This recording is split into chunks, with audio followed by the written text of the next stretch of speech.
যেখানে সেখানে দাঙ্গা লাগিয়ে দিচ্ছে। শুভেন্দুকে পাগলা হাতির মতো বেঁধে রাখা উচিত। ফের একবার রাজ্যের বিরোধী দলনেতা শুভেন্দু অধিকারীকে কুরুচিকর আক্রমণ করার অভিযোগ উঠল এক তৃণমূল বিধায়কের বিরুদ্ধে। মালদা জেলা তৃণমূল সভাপতি তথা তৃণমূল বিধায়ক আব্দুর রহিম বক্সির মন্তব্যের কড়া নিন্দে করেছেন মালদা উত্তরের বিজেপি বিধায়ক খগেন মুর্মু। তবে রহিম বক্সির দাবি, যা বলেছেন ঠিক বলেছেন তিনি।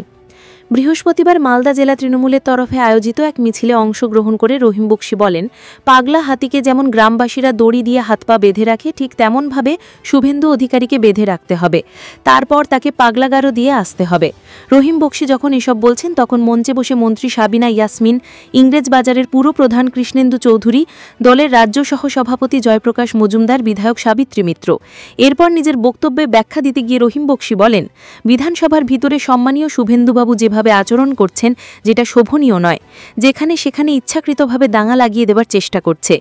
তাই আমি বলেছি, এরকম পাগলের মতো একটা মানুষ যে মানুষে মানুষে বিভেদ লাগিয়ে মানুষকে মেরে ফেলবে, তাই একে পাগলা হাতির সঙ্গে তুলনা করা হয়েছে।